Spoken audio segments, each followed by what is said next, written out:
Maintenant, pour ce qui est de l'interprétation, puisque après avoir analysé, il faut interpréter. Interpréter pour être sûr que votre hypothèse là, elle est valable, votre hypothèse là est juste. Donc, on a émis une hypothèse. Maintenant, l'interprétation va permettre de savoir si donc l'hypothèse là est juste. Donc, voici l'interprétation que nous proposons. Nous allons commencer par le premier croisement. Donc, au niveau du premier croisement, on a les parents P1 et P2. On a ici des phénotypes, donc poil court et panaché et pour le premier parent P1. Ensuite, poil angora et uniforme pour le parent donc P2. Ensuite, on a les génotypes qui sont bien sûr, les parents sont homozygotes, donc on a CP, CP. Ensuite, on a petit c, petit p, petit c, petit p pour les parents P2. Ce qui nous donne des gamètes pour les parents P1, 100% de gamètes grand C, grand P et 100% de gamètes petit c, petit p pour les parents P2. Et on a comme fécondation, donc, on va obtenir donc, des individus hybrides, c'est-à-dire hétérozygotes. Grand C, grand P, ensuite petit c, petit p. Qui donne à F1 100% donc de grand C, grand P, c'est-à-dire poil court et panaché, donc à la descendance F1. Donc ces résultats, quand on va confronter donc aux résultats donc expérimentaux, on dira que ces résultats théoriques sont conformes donc aux résultats expérimentaux. Donc on va ensuite passer au deuxième croisement, maintenant qui est le croisement F1 avec F1.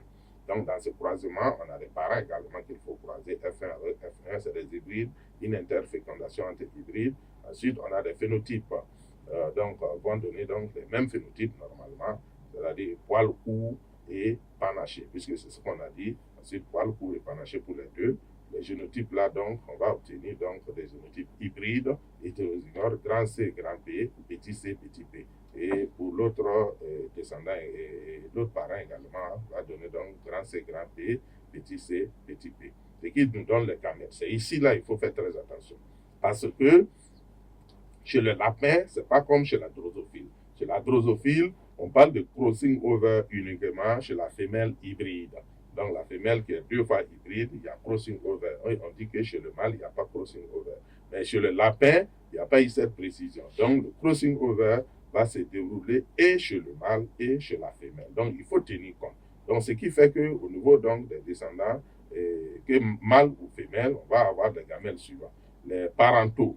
Donc, ça fait 1 moins P sur 2 pour les parentaux. Donc, 1 moins P sur 2, grand C, grand P, 1 moins P sur 2, petit c, petit p.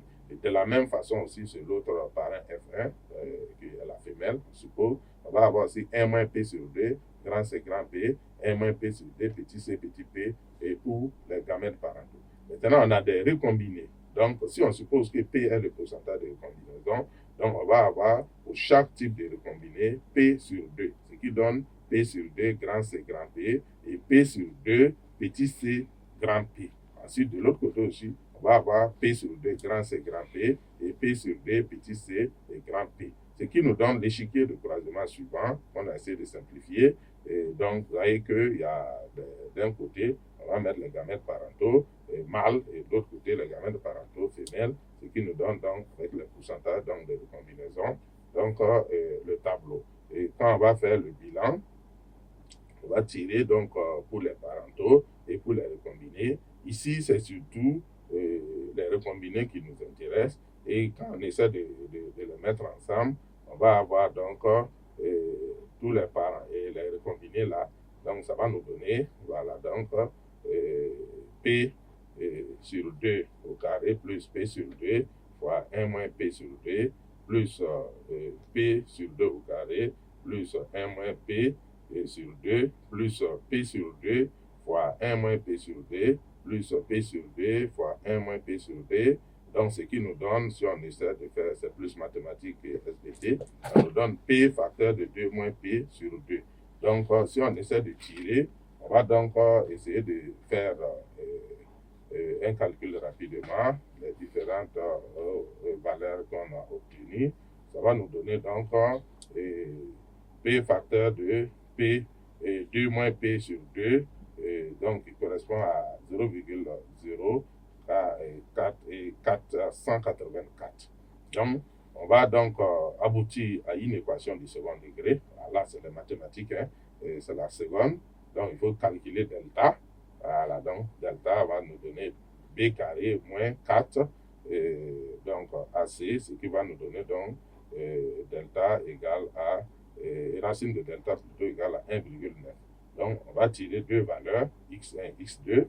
Donc, x1, on se rend compte que c'est égal à 1,9 et qui est supérieur à 1, puisque ici, il ne faut pas oublier que c'est en proportion. Donc, pour obtenir les pourcentages, il faut multiplier par 100.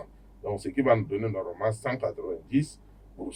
Ah, on a 100%. Si on a 190%, ça veut dire un problème. Donc, ça veut dire que cette valeur-là, il faut l'éliminer. Voilà, on ne peut pas travailler avec ça.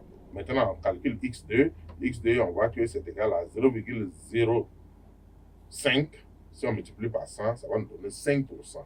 Donc, cette valeur-là est intéressante. Donc, c'est cette valeur qu'on va retirer.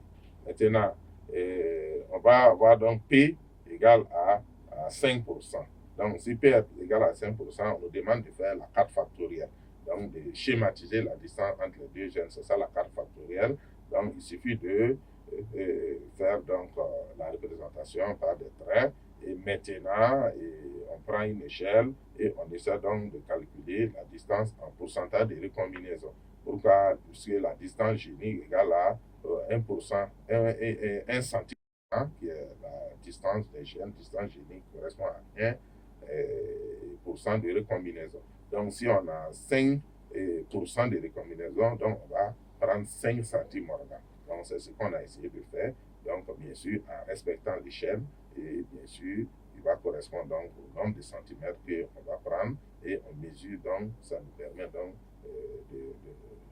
d'effectuer notre carte factorielle avec la distance génique qui est égale à 5 centimorgans qui correspond aussi à 5% de recombinaison.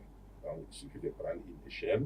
Voilà, par exemple, 1 cm va correspondre, par exemple, en fonction de ce que vous avez sur place. Donc, vous allez prendre, par exemple, 1 cm égale à, je sais pas, 5 centimorgans ou 10 centimorgans en fonction des valeurs et vous prenez l'échelle.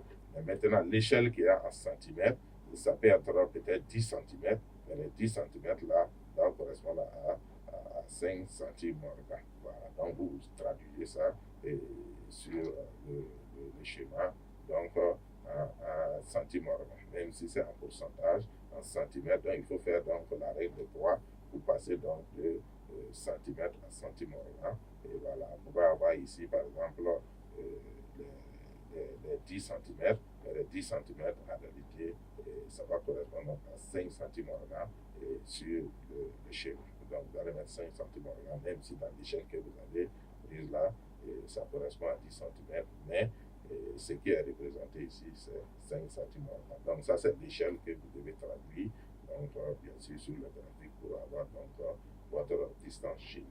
Donc voilà donc comment donc, on peut donc résoudre ce problème-là. Donc pour conclure, nous allons dire que cet exercice-là, c'est un exercice qui est un des plus difficiles en matière de génétique mendélienne sur les statistiques. Vous voyez qu'on a abouti à une équation du second degré. Donc, c'est des exercices aussi qui viennent souvent à l'examen.